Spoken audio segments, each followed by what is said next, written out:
Have you ever encountered a condition that, well, it sort of touches on many different parts of health, Mm-hmm. often quite subtly at first, but carries some really significant weight?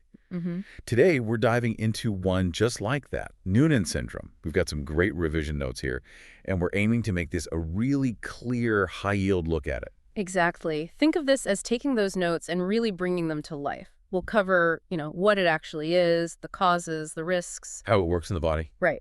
Diagnosis, treatment, what to expect long-term, and potential complications too. A Yeah. really focused overview. Perfect. So let's jump right in.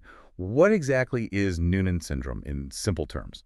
Okay, so Noonan syndrome is a genetic disorder. The key things to look for are often distinct facial features, maybe subtle, but characteristic short stature, and quite commonly congenital heart defects. Or defects, okay. And importantly, it's classed as arthropathy. A RAS-opathy. Yeah. Sounds technical. It does, but it basically points to the specific biological pathway that's affected, the RAS pathway, which we'll definitely get into. Maybe a memory tip here.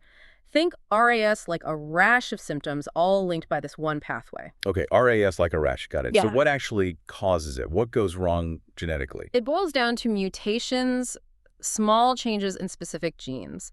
The most common one, the one you'll see mentioned most often, is PTPN11. PTPN11. Yeah, but the notes also mention others like SOS1, RAF1, and KRAS.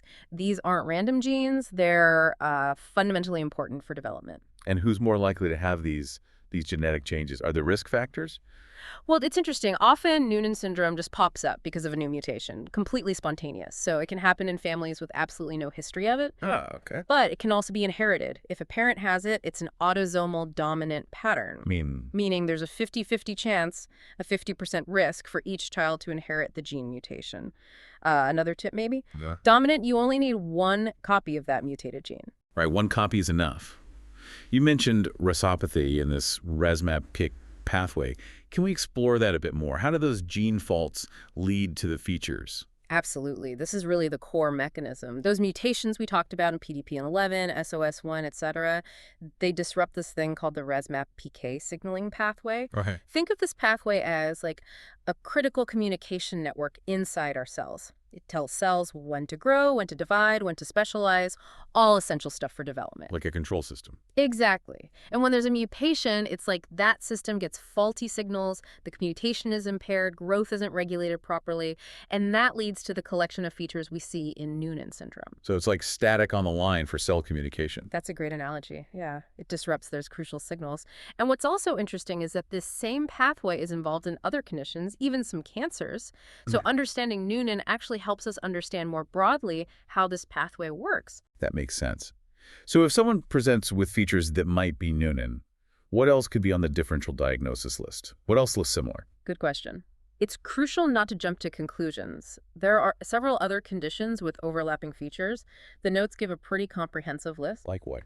Things like fetal alcohol syndrome, Arskog syndrome, Leopard syndrome, L for lentigenes is a way to remember that one, cardiofacial cutaneous or CFC syndrome, Costello syndrome, Okay. mosaic trisomy 22, Baratzer-Winter syndrome, neurofibromatosis type 1, Turner syndrome, Jacobson syndrome. It's quite a list. Definitely highlights the need for careful assessment then. Absolutely. You need to carefully tease out the specific features. Maybe think of that list as a sort of look-alike checklist to run through mentally. Good tip. Okay, so how common is it? What's the epidemiology? In the UK, the numbers are roughly 1 in 1,000 to 1 in 2,500 live births. So not incredibly rare. Some reports suggest it might be diagnosed a bit more often in males, though the reasons aren't totally clear. And as we said, autosomal dominant inheritance, mutations in those RAS-MAPK genes, PTPM11, KRAS, SOS1, RAF1 are the big ones. A key concept here is variable expressivity. Meaning the condition can look very different from person to person, even within the same family. One person might have very obvious features, severe heart issues, while another might have much milder signs. Ah, so the recipe error, as you put it, has different results. Exactly. It makes diagnosing those milder cases much more challenging.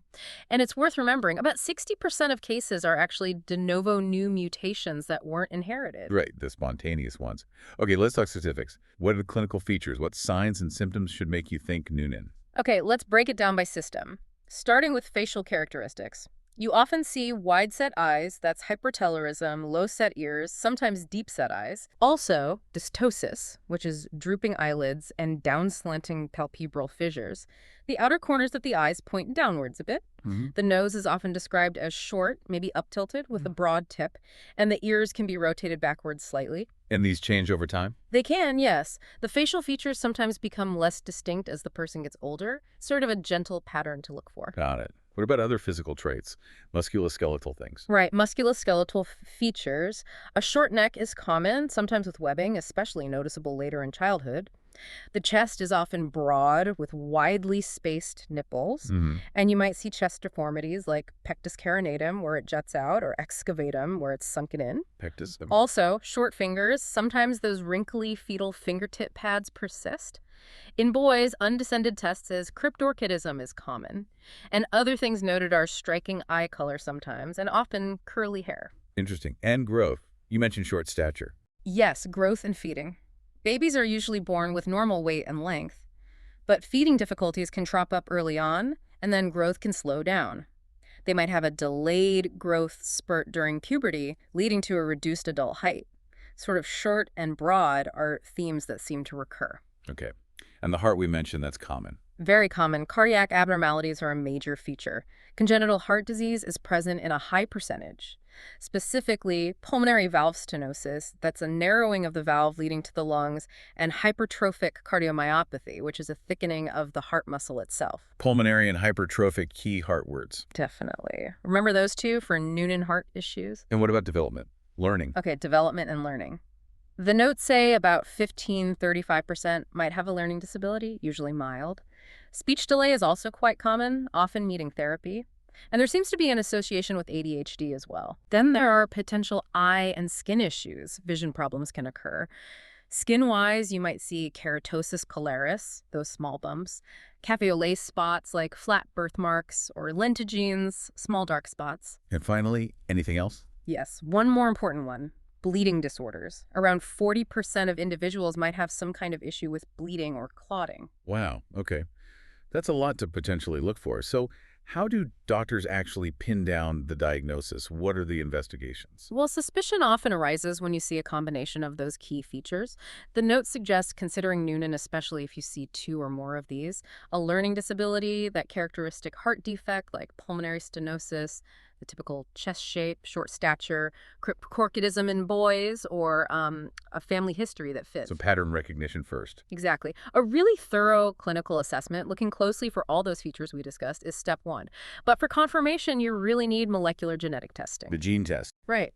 Next generation sequencing is often used now because it can check multiple relevant genes at once.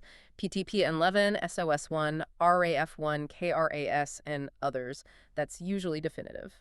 Can it be diagnosed before birth? Yes. Prenatal diagnosis is possible if there's a known mutation in the family.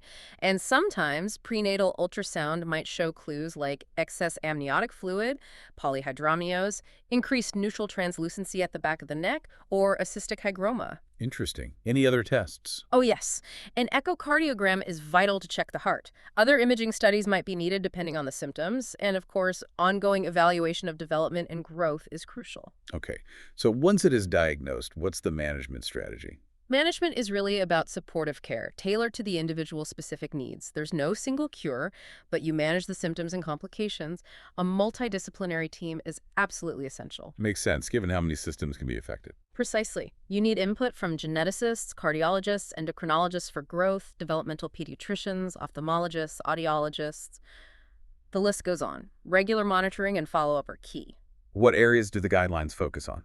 The notes list 11 key areas, things like genetics consults, regular heart checks with ECG and echo, tracking growth in puberty, checking kidney and urinary systems, including surgery for undescended tests if needed. Also, managing feeding or GI issues, checking blood counts and coagulation for bleeding risks, assessing development and cognition, regular eye and ear exams, orthopedic and dental checks, looking for lymphatic issues like lymphedema, and importantly, awareness of anesthesia risks like malignant hyperthermia. That's comprehensive. It has to be. And one specific treatment worth noting is growth hormone. It's often successful in helping improve height for children with Noonan syndrome and short stature, a real head-to-toe plan involving many specialists. Yeah. So Thinking long term, what's the general prognosis? It really varies. It depends heavily on the severity of symptoms, especially any heart problems. But the good news is, with proper management, many individuals lead full and fulfilling lives. That's reassuring. Yes. Outcome evaluation is very much about managing the specific issues someone has. The notes actually state most individuals can have normal lives. But you mentioned heart issues are key. Yes, hypertrophic cardiomyopathy, that thickened heart muscle, does carry a higher risk. The notes mention an estimated annual cardiac-specific mortality rate of about 1.2% for that specific subgroup. So heart health is a major focus. Understood. And finally, are there any specific complications to be particularly aware of? The main ones highlighted are those cardiac complications, valve issues, the cardiomyopathy, also growth hormone deficiency, potential developmental delays or learning difficulties, those bleeding disorders we mentioned. Right. And there's also a slightly increased risk of certain cancers, particularly leukemia, though it's still relatively rare overall. Okay, so wrapping this up, Noonan syndrome is this really complex genetic condition affecting multiple systems due to that RAS-MAPK pathway disruption. We see the characteristic faces, heart issues, growth differences. But despite the complexity, early diagnosis and that really comprehensive team-based management make a huge difference. Absolutely. It really underscores how understanding the underlying genetics helps guide care. And for anyone listening who's preparing for the MSRA or just wants to solidify their pediatric knowledge, getting to grips with conditions like Noonan is vital. Definitely. And if you are revising, do check out PassTheMSRA.com. They've got loads of targeted materials, questions, memory aids, really useful stuff. And don't forget freemsra.com as well for even more free resources to help you prepare. That's right. Both great places to look.